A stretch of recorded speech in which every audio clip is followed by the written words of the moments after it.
Bienvenue sur Top Invest, la chaîne des tops d'investissement. Avons-nous une opportunité d'investissement sur Oran Town? C'est la question à laquelle on va essayer de répondre en se basant sur les états financiers de la compagnie. Je rappelle que ceci représente uniquement mon point de vue et non un conseil d'investissement. Et comme d'habitude, je me réserve le droit de me tromper. C'est une demande spéciale d'un abonné Top Premium. Je rappelle que le lien vers le service Top Premium est dans la description de la vidéo. Vous pouvez demander des analyses quantitatives plus d'autres éléments derrière. Ok? Je vous laisse aller voir ça. Alors, Aroundtown, c'est une compagnie immobilière, c'est une rate, ok? Donc, si c'est une rate, on va aller très rapidement ici, on va regarder les FFO, d'accord? Et quand on check les FFO ici, je sais que les rates vous attirent jamais par rapport aux dividendes, etc. Mais là, les FFO doivent être stables ou croissants dans le temps, d'accord? Les rates ici, on constate que les FFO diminuent. Ça, je n'aime pas déjà. Ça veut dire ici qu'il y a une pression. On s'attend à ce que les loyers diminuent ou bien on s'attend à ce que le portfolio ici soit... de biens immobiliers ici soit impacté négativement. Et ça, je n'aime pas ça. D'accord? Maintenant, en termes de AFFO, parce que les FFO c'est bien, mais en réalité, la véritable rentabilité se trouve au niveau des AFFO. Et vous constatez quoi? Même chose, diminution des AFFO. Et quand on s'entend à quelque chose de pessimiste, quand on s'attend à une diminution des FFO ou des FFO dans le futur, ça veut dire que le portfolio ne se porte pas bien. Est-ce que l'entreprise est très endettée? Est-ce qu'elle va vendre certains bâtiments ici?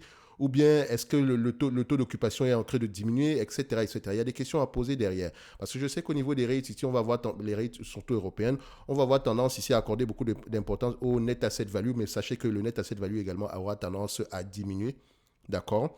So, quand on regarde à peu près le tangible book value par action, ici, on va constater qu'on est à peu près à 6 euros par là. Et c'est un tangible book value qui a tendance à diminuer. Donc, ça veut dire que la valeur des actifs a tendance à changer également ici. OK? Est-ce que ça change parce que le nombre d'actions augmente? On peut vérifier le nombre d'actions ici. Est-ce que le nombre d'actions a augmenté? On constate quoi? Non, il a plutôt diminué. Est-ce que ça change parce qu'on a on a vendu de plus en plus de bâtiments? Il faudrait aller vérifier ça ici. OK? Mais en tout cas, je ne ferai pas beaucoup confiance à ce que je vois présentement ici. Quoique par le passé, c'est une entreprise qui avait tendance à se négocier un price to tangible book value ici, aux alentours ici de combien? On va aller vérifier ça. Ça nous permet de voir à peu près comment est-ce que le marché apprécie la qualité de ces actifs-ci. On devrait avoir tendance à être aux alentours de 1 ici, mais là on a 0,5. Donc déjà, dès le début, enfin, surtout qu'elle n'est pas cotée depuis très longtemps ici, mais depuis 2018 à peu près, depuis 2020 à peu près, le marché n'accorde pas beaucoup de considération aux actifs tangibles, aux actifs tangibles de cette compagnie-ci. OK? Donc, on va aller essayer de regarder, est-ce que c'est parce qu'elle est très endettée? On regarde dette nette sur EBITDA, inférieur à 10 pour les rates, pour commencer. Ici, on a quoi? 13,90 et ça continue à augmenter. Et ça, je n'aime pas. OK? La dette nette ici, en termes de volume, qu'est-ce qu'on a en date d'aujourd'hui? 11 milliards de dettes nettes. 11 milliards de dettes nettes. Donc, si on a 11 milliards de dettes nettes, allons-y regarder uniquement le cash flow from operation, donc le FFO ici. On génère à peu près 766 millions de cash flow opérationnel. Donc, pour repayer la dette nette ici, on va prendre plus de 10 ans uniquement avec avec les cash flows. Or, je vous rappelle qu'on doit encore payer pour la maintenance, d'accord? Peut-être pour le développement également, pour bien le redéveloppement. Et on doit encore payer pour le dividende. Donc, cette compagnie-ci est extrêmement endettée. OK? Par rapport aux prévisions futures ici, qu'est-ce que vous constatez? C'est un business qu'on ne va pas avoir tendance à payer à plus de 10 fois les bénéfices futurs. Et encore, je me fie ici à l'estimation des analystes en 2025 ici, tout en vérifiant si au-delà de 2025, on n'aura pas quelque chose qui diminue de plus en plus. Donc, au prix actuel, 1,48 €, je dirais qu'on est correctement évalué. Et si vous voulez même mon avis, laissez cette compagnie tranquille. D'accord? Les rates ici, il faut être il faut faire très attention. Déjà au type de bien immobilier qu'on a en date d'aujourd'hui. Si ce sont les immeubles de bureau ici, faites attention. OK? Regardez le taux d'occupation, regardez à peu près les différents clients, regardez à peu près la dette ici, regardez à peu près la maturité de la dette, regardez les taux d'intérêt, les taux de refinancement ici. Quelle est la stratégie du management? De toutes les façons, le dividende actuel, je pense qu'on l'a coupé et c'est une très bonne chose parce qu'elle ne devrait pas en payer du tout. OK?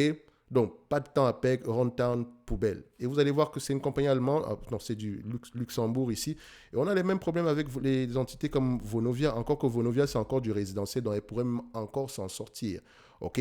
Mais vous constatez ici qu'on doit réduire le dividende et se concentrer sur ce qui compte réellement. Donc, il n'est pas étonnant que tôt ou tard, le marché commence, le prix de l'action, l'entreprise commence à se négocier à un prix qui reflète mieux la valeur de cette compagnie-ci. Parce que précédemment, ici, je ne sais pas comment est-ce que les gens faisaient pour acheter cette compagnie-ci à 40 fois les FFO. Du Vonovia, ça peut être intéressant ici, sauf, enfin, si la stratégie de désendettement ici fonctionne. D'accord? Et vu qu'ils ont des immeubles, ils ont de l'immobilier résidentiel ici, ça pourrait aller. D'accord? Ça pourrait aller. C'est le type d'immobilier qui pourrait bien se comporter en période actuelle. Donc, s'ils ont quelque chose à vendre, etc., il y a de grandes choses qui. Il y a de grandes chances. Il y a plus de chances qu'ils trouvent preneur plutôt que des immeubles de bureaux. Dans tous les cas de figure, il faut également regarder la qualité des actifs, le taux d'occupation, etc.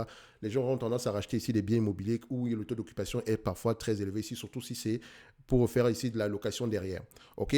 Bref. Sur Runtown Poubelle, pas la peine de s'intéresser à ce genre d'entité-là. On veut à peu près une entité qui a les capacités de pouvoir au moins maintenir ses FFO de manière stable et croissante dans le temps. OK? Donc, Runtown semble être intéressante au prix actuel du point de vue actif tangible net par action. Et encore, d'accord, il y a beaucoup de questions à se poser derrière par rapport à la valeur de ces actifs tangibles net par action, mais le niveau d'endettement ici est trop élevé. OK? Donc, si Runtown m'intéresse, il faut que je vérifie quelle est la stratégie du management par rapport au désendettement, etc., la qualité des actifs, bref, j'ai déjà répété, j'ai déjà cité tout ça précédemment ici. OK? Donc, on va se donner rendez-vous sur la prochaine vidéo. D'ici là, portez-vous bien. N'oubliez pas, en lien dans la description de cette vidéo, si vous avez le service Top Premium ainsi que la Top Newsletter qui, elle, est gratuite. D'accord? Merci.